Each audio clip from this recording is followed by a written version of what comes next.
Okay, good afternoon. Before I get started, just want to open up with a couple words about Terry and Kim and you know what they're going through, and um, let them know that our thoughts and our prayers are with them. What they've done for me, for my family, for this team, this in this city in Western New York, just being there for them. All of us collectively offering our prayers, our support, and giving them the privacy that they need, I think is important during this time. So I know you'll have some questions. I respect those questions, but I also know that I know what's important right now, and that is that we're all thinking of them and supporting them every way we can. So with that, I'll turn it over to you, and we'll go from there. Coach, you know, you're spending the night, you're putting in these extra hours. Chili being Lucy's mom asked you over the weekend about how did you manage, work and real life. Knowing how close you are with this roster, what will make the ultimate sacrifice? Yeah, I mean, let's go back. I'm aware of that message that went out.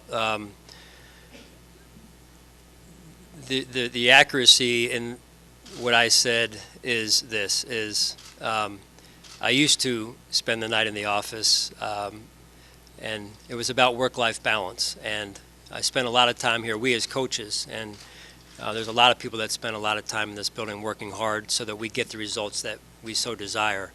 But I also believe in being a good dad at home. So and taking a lot of pride in that. So having said that, we do what we can. The goal is the goal, and after a few days this week, we're going to unplug a little bit to get away.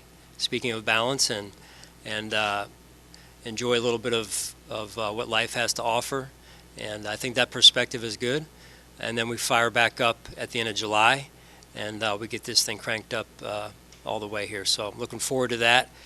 But in between now and then, we've got a couple of days of work in front of us, and then get some rest here. So. Coach, how critical is this week for, I guess, buttoning things up before training camp, especially for new coaches like Ken, coordinators like Matthew Smiley, just to make sure everything's set before you guys hit the ground running in training camp? Yeah, it's huge. You want to be able to kind of throw all the paint on the palette over the course of the spring, and then really start to chisel it down so that when you come back for training camp, you've got a good, defined and clear plan as to what you want to do, how you want to approach it, how you want to attack things, and how you see, at least on the surface, at the beginning of it all, training camp unfolding. Sean, there were reports that Jordan Poyer is here for mandatory minicamp. Can you confirm, is he here? He is here, Heather. Yep, he is here. And just how important is that to get him back in the building after not being here for OTAs and things like that? Yeah, it's important. He's one of the leaders of our team. It's good to see his face in here, on a personal level, and then just to get him around the team, and I'm sure those guys are happy to see him as well. So it looks like he's been working, and we're looking forward to spending some time with him the next couple of days. Sean, with respect to, your heart development, I think everybody's thinking about it right now. What uniqueness or what is it about the Pegulas that maybe differs from other ownership groups, or what have they brought to you during your time here? Oh man, yeah, I don't want to get into comparing and contrasting. I don't think that's healthy. I mean, in my mind, they're the best owners in the NFL, and I'm probably biased, but that's how I feel in my heart. I mean, I think if you just look at what they've done for Western New York, what they've done for this organization, for the multiple organizations and companies that they own around here, and then personally what they've done for me and my family, I don't know that I'll ever be able to repay them. So we love them, and more than anything, we just want to be there for them right now. Sean, attendance-wise, anyone not present so far this week? No, everyone's here. Sean, when you look at your quarterback group that you have this year, I mean, Case is new to the team, Matt is new again, he was on the team, and Joe Brady is new quarterback coach. What do you think you have in this new quarterbacks room, and I guess how do you Well, that's an interesting room every year, but it's an important room, just the same, Maddie. And we were talking a little bit about this yesterday, and the personalities that are in that room, the experience in some ways that is in that room. It's got to work together and fit together like a puzzle because of the importance of that position and how that relates to winning football games. So it's an interesting dynamic because Josh is obviously, the guy in that room right now, and those other two players have to support Josh, but at the same time get themselves ready to go. So, but with very limited reps. So I've always said the backup quarterback position in the NFL is a hard one because of what comes with the job description. So, but Joe and the way he fits into that room personality-wise, and then what he's been able to do to this point in his career with his experience, I think really bodes well for that group as a whole. Sean, you signed Greg Van Roten. Why and what do you see in him? Yeah, so Greg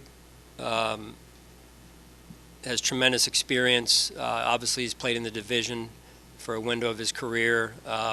Was in Carolina. I did not overlap with Greg there, but saw his body of work from afar. We have a lot of respect for Greg and what he's been able to do through his career, and I think it's a good addition for us in terms of the competition, the experience. He has position flexibility as well. So had a few minutes this morning to be around Greg, and to this point, he's been a great addition. Was there any other injury besides Butler's obviously coming back from surgery, but anybody else hurt that precipitated let's bring in another guy? Nothing new. No, nothing new. John, did you get any feedback from the guys who went out with Don Miller for the pass rush? Some of those young guys bring back anything that you've heard? Yeah, that was a cool deal, right? Where they can get out there and invitation only, and they can get out there and be around not only Vaughn in a setting like that, but also the other pass rushing specialists that were out there, experts, right?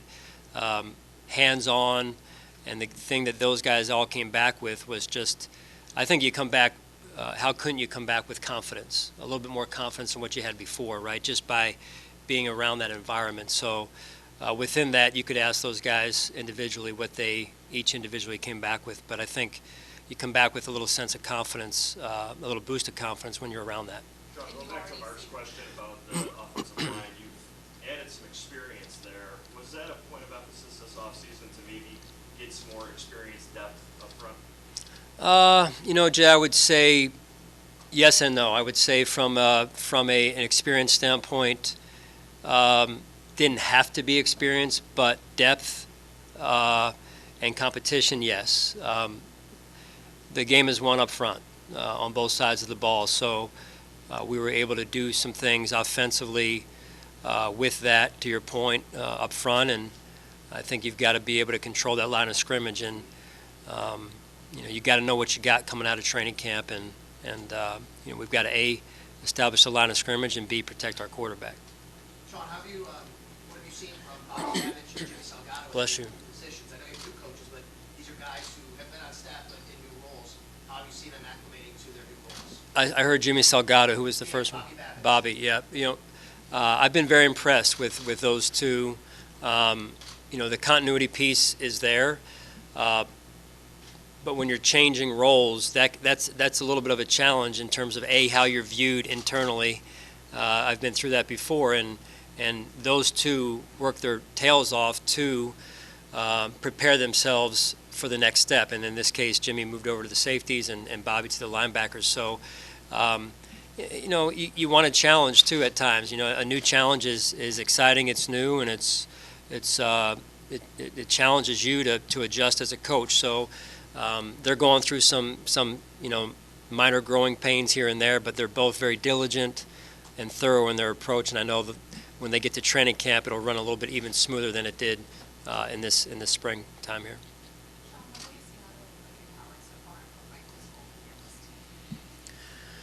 Well, here's another experienced player, right? With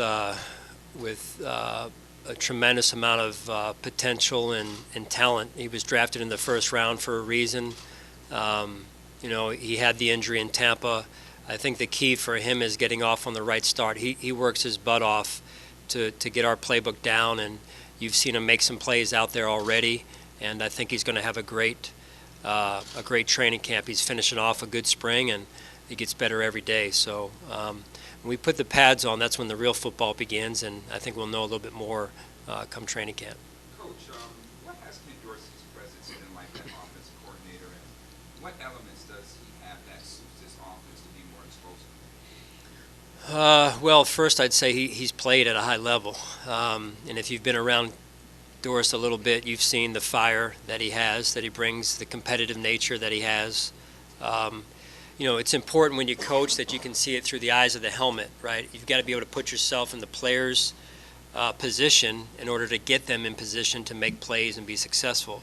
Ken's worn that helmet, so he's been those eyes. And then when you're coaching through the offensive lens, it's usually coaching through the eyes of the quarterback, and he's played that position. So he is, to me, very qualified to do that at a high level. Sean, how do you work through that process when you have a new guy in a role like that, usual Brian? From a head coach's perspective, just the interaction in terms of he's going to come to the table with new ideas, obviously. How do you work through those new ideas from a head coach's perspective? What's the interaction? Yeah, there's balance to that. I've been on the other side of that again as a first-time coordinator. There's challenges right from that side, and so what I try and do is use my own experience of my first days, my first year or two on the job in that role, albeit was on the defensive side. The challenges are very similar, and then now through a head coach's lens of just trying to give him the space he needs to put his signature on it, yet at the same time impress upon him some things that I know that were conversations that I had with Brian of the past, and now Ken, and getting him up to speed through that area as well. But also, some lessons learned along the way in terms of, okay, here's training camp. Here's what you want to think about. I think he's done a phenomenal job this spring, and now getting himself ready for that training camp window of time. Okay, Sean, whether it be whether it be on that note, like in terms of terminology or whatever, how much further ahead, maybe at a gauge it at this point, are you with having promoted Ken from within, as opposed to having had to go outside of the organization to bring in another? Yeah, I would think Adam just steps ahead. I mean, just light years ahead. It's whenever you bring someone new in, you're talking about not only new plays, but new terminology, new words, and really didn't want to get into that if we could avoid it because of Josh in particular amongst the rest of the core that was already intact here. So that's just the minute he got the job, it was boom, and you say, okay, well, you don't want to take that for granted, but we did look. I mean, we looked out there to make sure we were making the right decision, and it felt good about it. What kind of growth have you seen in Dane Jackson, given the experience that he got last year stepping in for Craig? Yeah, Dane's a winner. And when whether it was his first season, Jay, when he played through splashes of time, he went out there and performed, and that's hard to do as a rookie. And then last season as well, Trey goes down, Dane steps in, finished off the Saints game and didn't miss a beat. So are there things he can do better? Yeah, and he's working his butt off to do that. There's things we can all do better. But that's what I love about Dane, is he is committed. He's one of the first ones here every morning, one of the last to leave. Comes in on his own, even on the weekends at times, and he's a true pro. On a similar note to that, now that you've gotten to spend time with him a year, has anything stood out about him? How has the spring been going? I would say, what stands out about him first is his professionalism for a young man, a young player. Probably a lot of that comes from who he is and how he was supported at home because of his family and the way that they've been around the NFL. Other than that, you've seen him out there with the second group, some with the first group. It may continue to mix and match, and he's been going through the normal rookie growing pains. You have a good play, how do you follow it up with another good play? You have a bad play, how do you reset and come back and have a good play? So a lot of it's mental as much as anything. Sean, when you add a player or two with a lot of time in this league, it's a good thing, right, to get them in the building. You've added 3, Daquan, Bond, and Roger Saffold. What is it like having those presences in the room because they've been a part of OTAs, and what are those conversations like? Yeah, those are veteran players that have seen a lot of football, and through different teams, right? Through the lenses of different teams, different head coaches, had different teammates. I just try and get around those guys as much as I can, as well as the other veterans. And you mentioned Greg earlier, Van Roten, being around Greg this morning, sitting at a breakfast table with him, and I think it was Case and Mitch Morris had just gotten up before that, and so. I learned by being around those those conversations because there's so much experience built into those guys through years of playing, through years of seeing different organizations, how things are done, and we're always trying to learn. How quickly can you see something like that or Pass Rush Summit translate on the field? Like, is it too early to see if it's helping younger guys, or can you already see it? It's for the linemen, it's hard to see that translate now because the rules are the way that they are in the spring. So I think we'll see more of that in training camp in particular. What will happen is guys will leave here, they'll go home, go to the places where they will train, and their training will ramp up. We as coaches try and ramp down a little bit and get away, but now's the time that their training will ramp up, or it should be ramping up, and they'll be working on some of those things that they picked up a few weeks back. Sean, how difficult is the challenge going to be in training camp, I guess? You've got all these wide receivers. Some of these guys that you're pumping up to the clock are going to be good enough to play in this league. How difficult is that going to be to figure out who's going to come out of that competition? There's only one ball. Yeah. That sounds like a challenge. Well, it is. It's a good challenge, though. You want to have good football players. Making those hard decisions that's hard. I mean, you've heard me say that before. I don't look forward to that week of camp. That's a tough week for any human being, right? That said, between now and then is going to be good for the fans that are up at training camp. Should be good for them to watch the competition. There's going to be a lot of competition up there and guys vying for jobs. And so we'll come out of it hopefully with the key is to come out with the right number, whatever that number is. If it's 7, if it's 6, if it's 5, whatever that number is, that we come out with the right 5 or 6 or 7.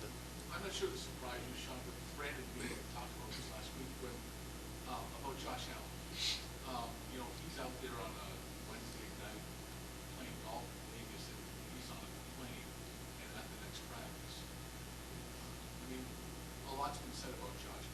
How does that, just continue? How much does that impress you in the commitment that this guy has showed, given, how busy his schedule's been? Yeah, now's the time of year to do some of that stuff. As I mentioned earlier, we start to break camp here in a couple of days. It's going to be, hey, it's time to focus. And I know Josh does a great job of getting himself and his body and his mind ready to go. And but when you're invited to those things, he also knows he has a commitment back here, and that to me, in the way he handled that as a professional and in particular as a leader of this football team, I think again just added to the stack of things that he's done, and he doesn't do it for show. He's authentic and genuine in his approach, and I think more than anything, that's what really makes him who he is. His agenda is the right agenda. Sean, you guys have the run game going towards the end of last season. Does it get any harder to carry that over now that you have Ken in charge instead? Like, are there any challenges of changing personnel and carrying that into the next season? Look, I think it's always, as mentioned earlier, as asked earlier about continuity. You always start a couple of steps ahead when you do have continuity. In this case, we were starting from the back of the pack a little bit. That's a challenge, and so what comes with that is spending as much time together as we can, those coaches getting on the same page with how we want to do it, go back through our core runs of last season. Let's talk about that. Let's talk about how we were teaching that. Let's talk about the landmark, here's the line blocking, what's the landmark of the running back on this particular play, and basically everyone getting on the same page. And I thought, led by Ken and his leadership, Coach Cromer, Coach Brady, Skip they've all done a great job of getting together, getting on the same page, Coach Boris as well. And I'm excited about the young coaches on this staff as well, offensively and defensively. So I've been very happy with the way the staff has come together. Coach, from trusting the process to finding a way from playoff caliber to championship caliber, right? What's the model that will make this team Super Bowl caliber this year? You're great, man. You are great. Listen, just taking it one day at a time, really. Taking it one day at a time. Obviously we know the noise that's out there. And when you're doing things right and when you're having success, that's going to be there. That's what we've worked for, quite honestly. Where we've come from in the last 5 years to where we are now, there's been a lot of hands in that, and I'm extremely grateful for that and proud of this organization. And Terry and Kim, let's not forget what they've done, right? As I mentioned earlier, and what they've meant to this. So, we'll see where this season goes. I'm excited about it. As I said earlier, when I think I spoke at the outset of spring, right now it's names on a paper. And we've got to bring those names to life, and the team has to come together. So how we handle distractions, the commitment level that we all commit to one another as a team, and how this thing comes together ultimately will govern where we go. You mentioned Last two, please. You mentioned training camp. Yeah. Obviously in Rochester. Just the opportunity to have the team go away for the last couple of years, obviously that hasn't been an option. Just what's the team excited about? Looking forward to that. Obviously. Yeah, I'm looking forward to going to training camp. I love going to St. John Fisher. I love going to Rochester and in that area around Rochester. I really think it's a cool place to be. I think it's a great place to be that time of year in particular. You have those warmer, hotter days at times, which we need to get us in shape, and then the cooler nights. And I think it's a great place for our team to come together, Jen. I really do. Some people don't like going to training camp. I don't think anybody really loves sleeping in college dorms. At 48 years old, I can tell you I don't, but I'm willing to do it, right? But that's what we do, right? And that's how a team comes together, through those shared experiences, and we look forward to that in a couple weeks here. Stephon Diggs said a few months ago how he was already in his year trying to, build that relationship more and maybe use it to his benefit in some plays that he likes. How do you see that relationship growing, and how can it help Steph this season? Yeah, that's, again, one benefit of the continuity piece, in this case, Catherine, is the familiarity with one another. So if it were a newer coach, Steph may not be as comfortable to have that dialogue at this point, at this early point. So those two have a good relationship, and I know this about Ken is he embraces that growth mindset, and he listens, and ultimately it'll be his call in terms of what we do. But I think they have a nice relationship, and it is important that we get Steph the ball. So, all right, thanks, guys.